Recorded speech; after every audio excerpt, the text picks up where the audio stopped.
is going on? Blossom is back, and welcome back to another episode of Top Drives and another episode of What Can You Get From That Pack. Today's pack in question is the pack that you need to open if you want to get the Roof CTR3 Club Sport final that is going on right now. Now, one thing I need to address is that I did not make a prize car autobiography for the Roof CTR3 Club Sport.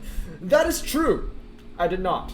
I already own the prize car, and, well, it has some sentimental value to me. Maybe I'll talk about the Roof CTR3 somewhere down the line, but it does have some form of sentimental value. I remember I won it back in Central Park, so it was like the only prize car I won in a park. But really, what that prize car and what that Tri-Series meant on the first time of the Roof CTR3 was it really shown that the quality of hands in the finals have truly increased, because that was the first final where I actually had to 2-star a Legendary back in, I think, 2019 October, I think it's been, and ever since that I've had to upgrade legendaries to win prize cars, because before that, you know, as long as you had like maybe 3-4 legendaries, you would have won the prize car. You didn't really necessarily need to upgrade anything. But yeah, that one I had to 2-star. I had to say maybe you put in 1 upgrade, but you know, this was like a 2-star legendary. Like, this was a big upgrade on the Cadillac 16.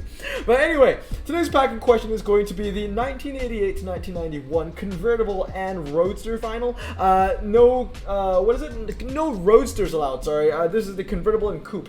So no roadsters allowed, which means that the Tuscan race car, bye-bye, unfortunately. Not a lot of cars here from the carbon fiber. You literally have 16 options, 2 of which are legendary, 4 are epic, and the rest, you can do the math. I think it's 10, because if I remember correctly, 6 plus 10 is 16. So, you know, and then 2 plus 4 is 6. But anyway, as you can see over here, if Dirt Cars or Daily Driver, frequent provider, pernicious, also in hot garbage, and as I always do in these kind of videos, there are going to be 2 tier lists. The first one is going to be how useful the cars are in a general pack. So let's say that you want to open this pack, you have no chance of getting the roof, but you kind of want to open the pack because you want to get the cars in it, and you're wondering if the cars are worth it or not. So this is going to be the first tier list. How good are these cars in a general mindset? And then the next one is going to be the tier list where I show you the best cars in the entire, well, not the best cars in the entire game, but the best cars for you to use for the entire Tri-Series. So without further ado, let's get into it. The first one's going to be the Acura NSX. Now, this has 64 MRI, not very good, but it is RQ55 and it handles really well. It's pretty light, coming in at 1,365 kilograms,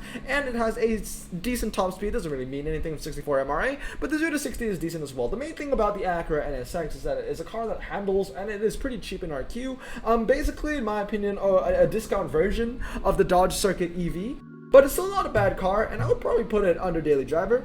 Next up is the Di Tommaso Pantera, or the tomato of the tomatoes, because it's red like one.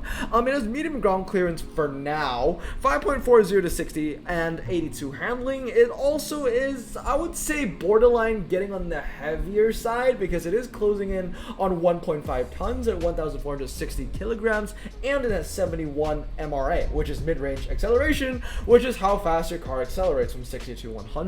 Now, this car, it's a pretty weird one to judge it, because right now it's medium, but I don't think it'll be medium for long.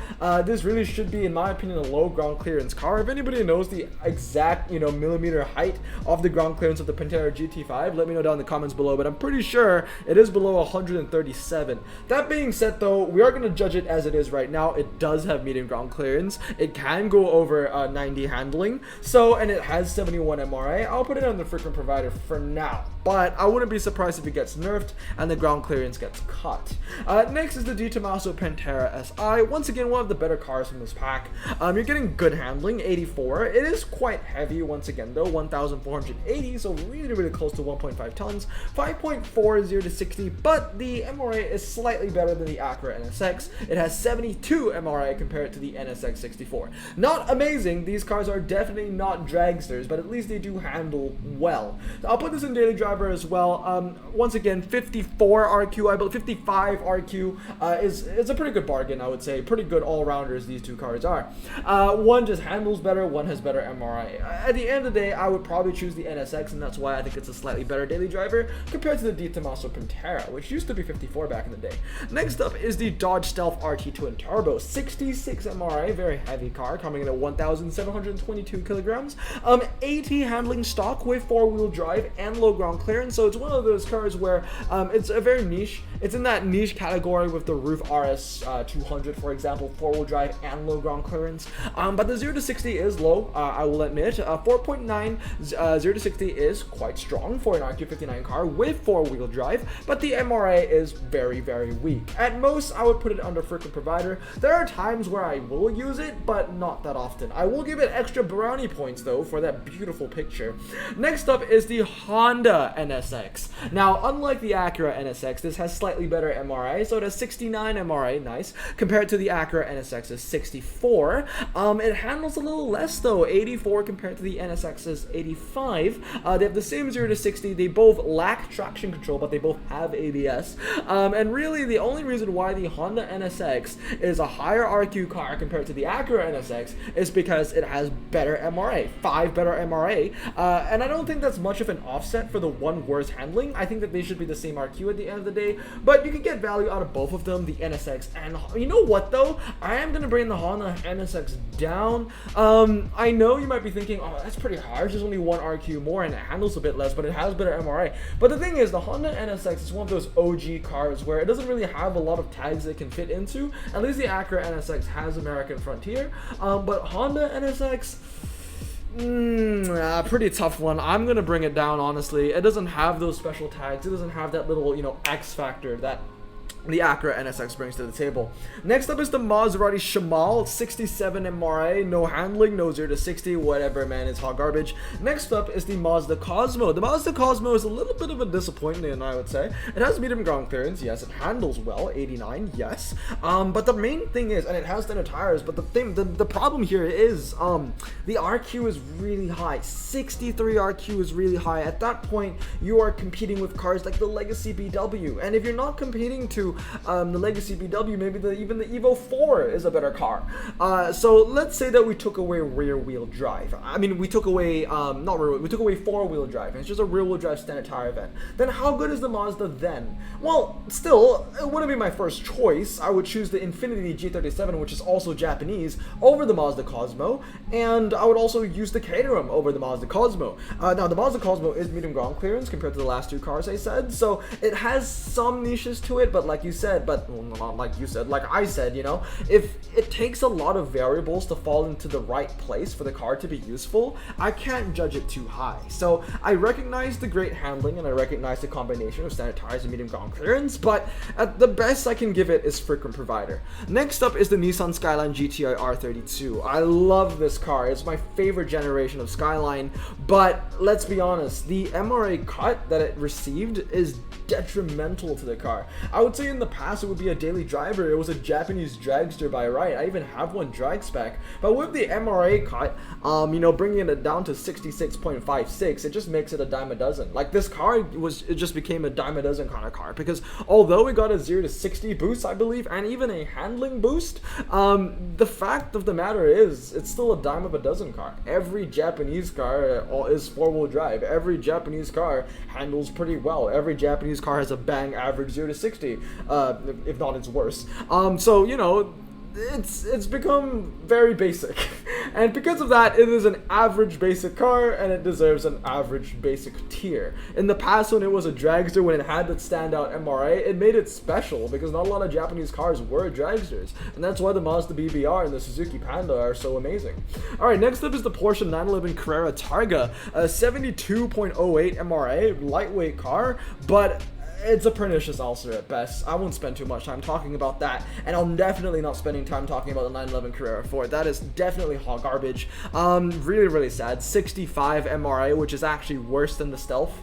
And they're both 4-wheel drive cars with low ground clearance, and the Stealth even has a lower 0 to 60. Okay, the Carrera handles a little better, but that's also for what, 3 RQ more, and it is just an all-around worse car. It has a worse 0 to 60, I mean higher 0 to 60, and lower MRI.